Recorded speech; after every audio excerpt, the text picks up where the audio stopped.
ईश्वर किसी भी गलती के लिए माफ करता है। वो उस इंसान को फिर से रिक्रिएट करता है। एग्जाम्पल के लिए आपने डकैत अंगुलीमल की स्टोरी सुनी होगी। उसने इतनी हत्या की थी कि वो काउंट करना भूल गया था। उसने काउंट करने के लिए एक तरीका निकाला।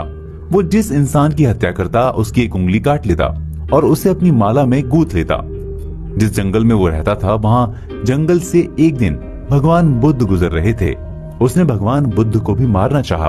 उसने भगवान बुद्ध से कहा कि ठहरो। भगवान बुद्ध ठहर गए और फिर पलटकर पूछा कि मैं तो ठहर गया, तुम कब ठहरोगे? वो बुद्ध को हैरान होकर देखने लगा। बुद्ध के फेस पर कोई डर नहीं था। तब बुद्ध ने उसे एक पेड़ से टहनी तोड़कर लाने के लिए कहा। जब वो टहनी तोड़कर लाया तो बुद्ध ने उसे जोड़ने के लिए कहा। इस पर वो डाकू और हैरान होकर कहता है कि ये तो टूट गया है, इसे कैसे जोड़ सकते हैं? टूटी हुई चीज कैसे जुड़ सकती है? तब भगवान बुद्ध ने कहा कि जिसे तुम जोड़ नहीं सकते हो उसकी हत्या कैसे कर सकते हो? इस सवाल ने उस डाकू के मन को डिस्टर्ब कर दिया। वो सोचने लगा, इससे पहले उससे किसी ने ऐसा सवाल नहीं किया था। इसके बाद वो बुद्ध से इम्प्रेस हो जाता है और उनका फॉलोअर बन जाता है। ये कैसे हुआ? उस सवाल में ऐसा क्या था?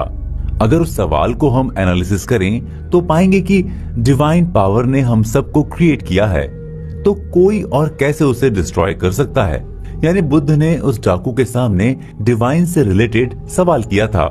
इससे उसने डिवाइन से अपने कनेक्शन को फील किया। लेकिन यहाँ ये बताना इम्पोर्टेंट है कि बुद्ध ने उस डाकू को किसी तरह का कोई पनिशमेंट नहीं दिया, जबकि उसने तो न जाने कितने ही लोगों की हत्या की थी। बुद्ध उसे माफ कर देते हैं और अपना फॉलोअर बना लेते हैं। अगर आप भी इस अप्रोच को अपनी लाइफ का पार्ट बनाते हैं तो आप भी ईश्वर के प्यार को अपनाते हैं। अब बात करते हैं अपने नजरिए को हम्बल कैसे बनाएं। एग्जाम्पल के लिए आप किसी इंसान को गलत पाते हैं, ऐसे में उसके प्रति आपका नजरिया हम्बल नहीं होगा। लेकिन जब आप अपनी इमेजिनेशन में उसे कर पाते हैं कि वो एक अच्छा इंसान है, वो अभी ईश्वर के प्यार से दूर है, एक दिन उसे भी ईश्वर का प्यार मिलेगा और वो हम सबको प्यार करेगा, हमारी हेल्प करेगा, हमारे सुख दुख का साथी होगा।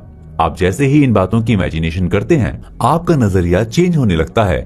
आप उस इंसान के मन में ईश्वर के प्यार का दीप जला सकते हैं।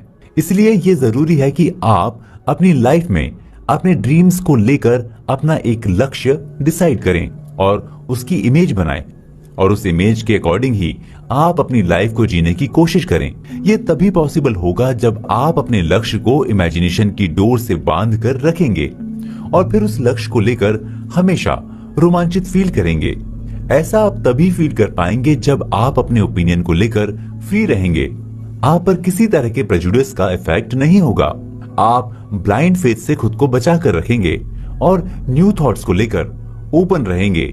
इन सब बातों को अपनी लाइफ का पार्ट बनाकर आप फील करेंगे कि आपको अपने काम में खुशी मिल रही है। आपके मन की सारी नेगेटिविटी नष्ट हो गई है। आपके लक्ष्य के सामने जो भी प्रॉब्लम्स आ रही हैं, उसे आप अपनी इमेजिनेशन से देख पा रहे हैं। आपकी सारी प्रॉब्लम्स का एंड हो गया है। आप अपनी इमेजिनेशन से ये भी देख पा रहे हैं कि आपके सामने जो प्रॉब्लम्स दिख रही हैं, उससे आप सीख रहे हैं। यानी आपकी प्रॉब्लम्स आपको टीच करने के लिए हैं। उसके बाद जो भी होगा आपको सक्सेस की राह में ही ले जाएगा। ऐसा करने से आपकी स्ट्रगल, आपके इंतजार को एक होप मिलेगी। और ये तो हम जानते ही हैं कि जैसे ही हमें किसी चीज के लिए होप दिखाई देती है, हम जॉय और हैप्पीनेस की फीलिंग से भर जाते हैं। हम एक्साइटेड होकर अपने काम पर फोकस होते हैं, धीरे धीरे अपने लक्ष्य की तरफ बढ़ने लगते हैं और एक दिन ऐसा आता है जब हम उसे अचीव कर लेते हैं। इसलिए लेखक ने बताया है कि हमें अपने मन में डिवाइन इमेजिनेशन को ग्रो करने देना चाहिए, क्योंकि जब डिवाइन ही हर चीज का क्रिएटर है तो वो हमारे सपनों का भी क्रिएटर होगा। वही हमारे सपनों को पूरा करेगा।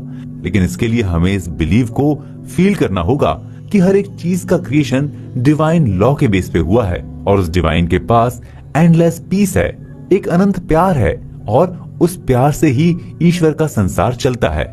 Spiritual healing. लेखक ने एक 14 साल के लड़के से मुलाकात के बारे में बताया है। लड़के ने लेखक को बताया कि जब भी वो किसी प्रॉब्लम को फेस करता है, वो इमेजिनेशन करता है कि उससे ईसा मसीह बात कर रहे हैं। वो अपनी इमेजिनेशन में देखता है कि उसके प्रॉब्लम्स को ईसा मसीह सुन रहे हैं उसका जवाब दे रहे हैं।